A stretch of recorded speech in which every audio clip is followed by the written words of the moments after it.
नमस्कार दोस्तों, स्वागत है आपका लॉ सुनो में, जहां सच्चाई की गूंज हर गली तक पहुंचती है।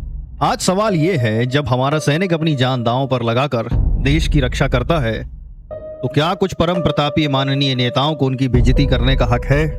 मध्य प्रदेश में ऐसा ही हुआ। जैसे विजय शाह ने कर्नल सूफिया कुरैशी पर एक गंदा बयान दिया, जो ऑपरेशन सिंदूर में देश का गौरव बढ़ा रही थी। लेकिन ये क्या बेहुदगी है, इतने गंदे शब्दों का प्रयोग? तो ये तो दर्शाता है कि ये गंदी जुबान से ही हो सकता है जहां से सिर्फ जहर उगला जाता है और कुछ नहीं। ऐसे नेता जो बार बार कुर्सी पकड़ लेते हैं, लेकिन दिमाग में तो सिर्फ भूसा भरा हुआ होता है। कुछ भी बक दो, जनता चुप रहेगी। लेकिन गलत। कर्नल सूफिया कुरैशी, जो 1999 से देश की सेवा कर रही है, जिन्होंने 2016 में मल्टीनेशनल मिलिट्री एक्सरसाइज लीड कर इतिहास रचा, उनका अपमान, ये अपमान हर उस जवान का अपमान है जो हमारी रक्षा करता है। और ये नेता, इनकी जुबान से बस जहर और गंदगी निकलती है जो देश को शर्मसार करती है। लेकिन सुनो, कानून इनका हिसाब करेगा। धारा 152, धारा 196 एक बी और धारा 197 एक सी बीएनएस के तहत एफआईआर दर्ज हो चुकी है, जो देश की एकता और सद्भाव को खतरे में डालने वालों को सलाखों के पीछे भेजेगी। दोस्तों, सेना का कोई धर्म नहीं होता, ना हिंदू ना मुसलमान। उसके लिए होता है तो सिर्फ और सिर्फ हिंदुस्तान। जब सूफिया जी ने ऑपरेशन सिंदूर में दुनिया को भारत की ताकत दिखाई, तो क्या उन्होंने मजहब का नाम लिया? नहीं लिया। फिर ये गैर जिम्मेदार नेता क्यों उनकी आस्था को घसीट लाते हैं? क्या इन्हें शर्म नहीं आती?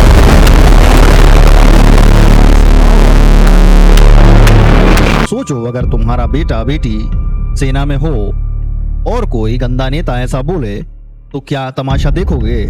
ये अपमान हर उस परिवार का है जो अपने जवान को देश के लिए भेजता है। अब बड़ा सवाल, ऐसे गंदे नेता हमें मिलते क्यों हैं? क्या मंत्री बनने के लिए दिमाग की जरूरत नहीं है, या बस पैसा लुटाओ, वोट खरीदो और बन जाओ?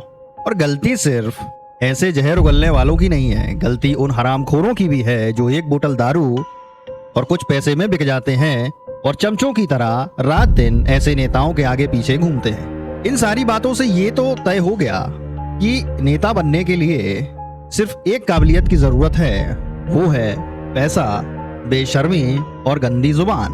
अब बात है कि जो इन गंदे नेताओं को वोट देकर कुर्सी तक पहुंचाते हैं, ऐसे लोग जो ना सम्मान जानते हैं ना जिम्मेदारी, वो विधानसभा में बैठकर करेंगे क्या?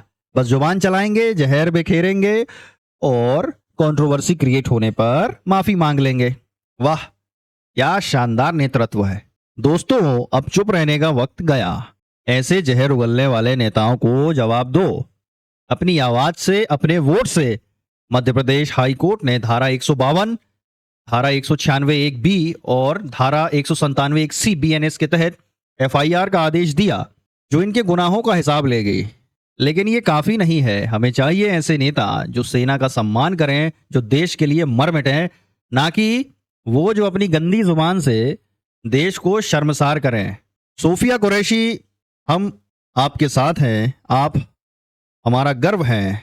और ऐसे गैर जिम्मेदार नेताओं, सुन लो, जनता अब तुम्हें सबक सिखाएगी। अगले चुनाव में उन हरामखोरों को भी जवाब दो जो पैसा और दारू के लिए वोट बेचते हैं। जय हिंद, वंदे मातरम।